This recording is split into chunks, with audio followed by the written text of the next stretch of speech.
అందరికీ నమస్కారం. నా పేరు కీర్తి వాడ్రేవు. నేను డాలస్ నుంచి మాట్లాడుతున్నాను. ముందుగా అందరికీ ఉగాది శుభాకాంక్షలు. ఈసారి ఈ సంవత్సరం పేరు పరాభవనామ సంవత్సరం. ఈ పరాభవనామ సంవత్సరంలో ఇవాళ ధనుర్రాశి ఎలా ఉందో ఇప్పుడు చూద్దాం.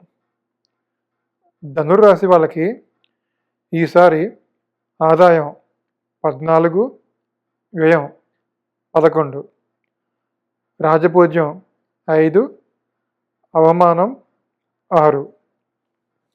మనం ధనుర్రాశికి 4 పెద్ద గ్రహాలు ఎలా ఉన్నాయో తెలుసుకునే ముందు ధనుర్రాశి వాళ్ళ గురించి ఒక విశేషం చెప్పాలి. ధనుర్రాశి కానీ లగ్నంలో కానీ పుట్టిన వాళ్ళు సహజంగా అదృష్టవంతులు. ఎందుకంటే ధనుర్రాశి లగ్నం న్యాచురల్ జోడియాక్ సైన్లో 9th హౌస్, నవమ స్థానం అన్నది భాగ్యస్థానం. సో వీళ్ళు న్యాచురల్ 9th హౌస్ అయిన ధనుర్రాశి లగ్నంలో పుట్టిన వాళ్ళకి సహజంగానే వీళ్ళు అదృష్టవంతులు అనమాట.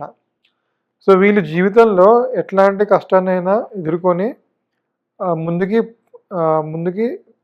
పురోగమించగలరు అనమాట. సో ఇది ఒక చిన్న ధనురాశి గురించి చిన్న పాయింట్ చెప్దాం అనుకున్నాం. సో ఈ రాశి వాళ్ళకి ఈ సంవత్సరం ఎలా ఉందో ఇప్పుడు చూద్దాం. సో వీళ్ళకి గురుగ్రహం జూన్ 1, 2026 వరకు మిథున రాశిలోను, జూన్ 2, 2026 నుంచి కర్కాటక రాశిలోకి గురుడు ప్రవేశిస్తాడు అనమాట. కర్కాటక రాశి ధనురాశికి అష్టమ స్థానం, 8th హౌస్. అష్టమ స్థానం ఏం చెప్తుంది అంటే మన ఆయుర్దాయం, ఆరోగ్యం, హెల్త్, ఆయుష్, సడన్ ట్రాన్స్ఫర్మేషన్స్ అన్నమాట. అంటే అనుకోని సంఘటనలు, ఆకస్మిక సంఘటనలు వీటిని ఇండికేట్ చేస్తుంది అనమాట. సో ఎప్పుడైతే గురువు అష్టమ స్థానంలోకి ప్రవేశిస్తున్నాడో మీ ఆరోగ్యం ఇంతకు ముందుతో పోలిస్తే ఇప్పుడు ఇంకా కొంచెం బెటర్గా ఉంటుందన్నమాట. అంటే ఇంతకుముందు ఏమైనా కొంచెం చిన్న అనారోగ్య సమస్యలు ఉన్నా ఈ సంవత్సరం గురువు యొక్క అనుగ్రహంతో ఆ అనారోగ్యం అంతా క్లియర్ అవుతుందన్నమాట. సో ఇంకొకటి ఏంటంటే వీళ్ళకి ఏమైనా అంటే ధనుర్రాశి వాళ్ళకి ఏమన్నా వంశపారంపర్యంగా ఆస్తులు రావాలన్నా అంటే inheritance. So property through inheritance అంటే వీళ్ళ ఫాదర్ సైడ్ కానీ మదర్ సైడ్ కానీ అంటే వీళ్ళ సైడ్ కానీ వాళ్ళ స్పౌస్ నుంచి కానీ వీళ్ళకి ఏమైనా వంశపారంపర్యంగా ఆస్తులు రావాలన్నా ఈ సంవత్సరం అనుకూలంగా ఉందన్నమాట. సో ఖచ్చితంగా మీకు అలాంటివి ఏమైనా పెండింగ్ ఉంటే కనుక ఈ సంవత్సరం మీకు వస్తుంది. ఇంకొకటి ఏంటంటే సడన్ ఈవెంట్స్, సడన్ ట్రాన్స్ఫర్మేషన్స్ అనేది ఉంటుందన్నమాట. అంటే అష్టమ స్థానం ఏంటంటే అనుకోని సంఘటనని, ఆకస్మిక సంఘటనలు ఇండికేట్ చేస్తుంది. కానీ ఇక్కడ గురువు ఉన్నాడు కాబట్టి మీకు ఆ ఆకస్మిక సంఘటనలు అవి మీ మంచిగా జరుగుతాయి అన్నమాట. అంటే ఉదాహరణకు చెప్పాలంటే అంటే ఎగ్జాక్ట్గా ఇట్లానే కాదు, బట్ మీకు ఏమైనా ఒక ప్రమోషన్ ఎప్పటి నుంచో పెండింగ్లో ఉందనుకోండి, ఆ ప్రమోషన్కి మిమ్మల్ని ఇంకో క్యాండిడేట్ని ఇద్దరు కాంపిటీషన్లో ఉంటే ఆ క్యాండిడేట్కి వేరే ఎక్కడో మూవ్ చేసి మీకు ప్రమోషన్ ఇవ్వడము, అంటే ఒక సడన్ ఈవెంట్స్ వల్ల మీకు కలిసి వస్తుందన్నమాట. సో ఈ సంవత్సరం గురువు అట్లా ఉండడం బట్టి మీకు అట్లా కలిసి వస్తుంది అన్నమాట. ముఖ్యంగా ఆరోగ్యం, వంశపారంపర్యంగా ఏమైనా ఆస్తులు రావాలన్నా, మీకు ఏమైనా అంటే ప్రమోషన్స్ కానీ అట్లా ఏమైనా పెండింగ్లో ఉన్నా ఖచ్చితంగా ఈ సంవత్సరం గురువు వల్ల అవన్నీ వస్తాయన్నమాట మీకు.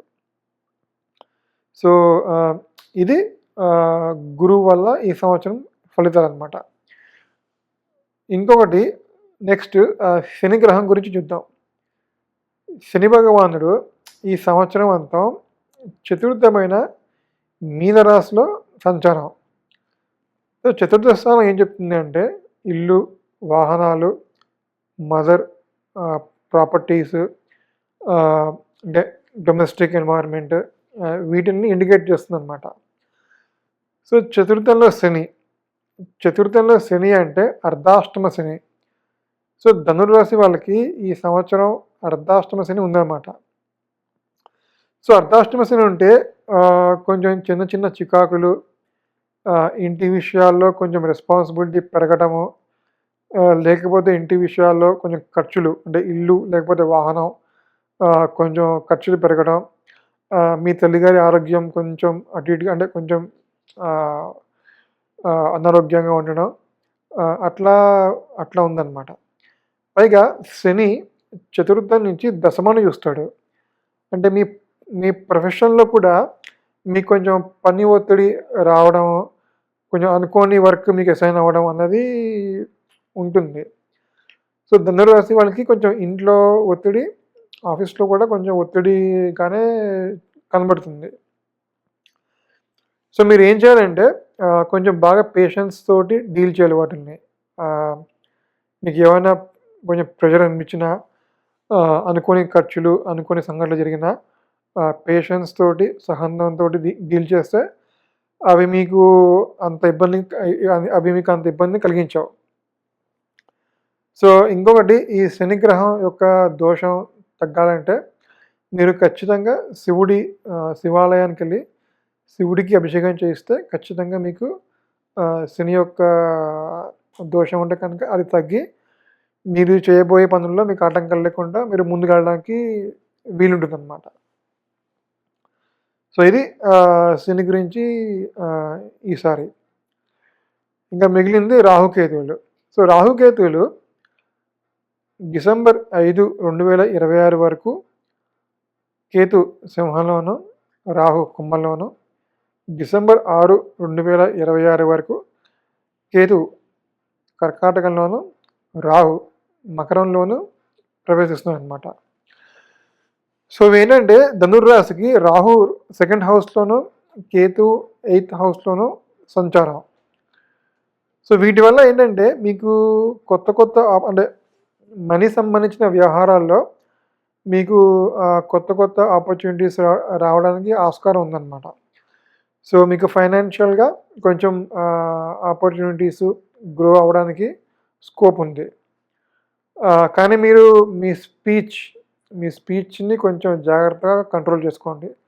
అంటే తొందరపడి మాట్లాడడం కానీ, తొందరపడి ఏమైనా మాట అనడం కానీ అవి చేయకుండా మీ స్పీచ్ని మాత్రం కొంచెం జాగ్రత్తగా పెడితే మీకు ఇబ్బంది కలగకుండా ఉంటుందన్నమాట. సో స్పీచ్ విషయంలో కొంచెం కేర్ఫుల్గా ఉండాలి మీరు. అష్టమంలో కేతువు కాబట్టి మీకు ఆధ్యాత్మికతకి ఈ సంవత్సరం అనుకూలం అనమాట. అంటే ఆధ్యాత్మికత రంగాల్లో ఉన్న వాళ్ళకి, లేకపోతే ఏమైనా తీర్థయాత్రలు కానీ, దైవ దర్శనం కానీ చేద్దాం అనుకున్న వాళ్ళకి ఈ సంవత్సరం అనుకూలం అనమాట. సో ఓవరాల్గా గురు, శని, రాహుకేతువులు కొంచెం అబవ్ యావరేజ్గా ఉన్నా, నేను చెప్పినట్టుగా మీరు సహనంతో, పేషెన్స్ తోటి థింగ్స్ని డీల్ చేస్తే కనుక మీకు ఇబ్బంది ఏం రాదు. గురువు యొక్క గురుబలం బాగానే ఉంది కాబట్టి మీకు ఏ ఇబ్బంది ఉండదు. శనిగ్రహమును రాహుకేతువుల యొక్క శాంతి కొరకు మీరు ఖచ్చితంగా శివాలయానికి వెళ్ళి శివుడికి అభిషేకం చేయించండి. రాహుకేతువులు కూడా ఖచ్చితంగా పూజ చేయించండి. వీలుంటే శ్రీకాళహస్తిలో రాహుకేతులకి వాళ్ళు పూజ చేస్తారు. సో అక్కడ చేస్తే ఇంకా బ్రహ్మాండంగా ఉంటుంది. అక్కడ కుదరకపోయినా మీకు దగ్గరలో టెంపుల్స్లో ఖచ్చితంగా రాహుకేతులకి పూజ చేయించండి. సో మీకు ఈ సంవత్సరం అంతా బాగానే ఉంటుంది. సో ఇది నాకు తెలిసినంత వరకు ధనురాశి గురించి. మళ్ళీ ఇంకో వీడియోతో ఇంకో రాశి గురించి మళ్ళీ కలుద్దాం. అంతవరకు థ్యాంక్ యూ. బాయ్.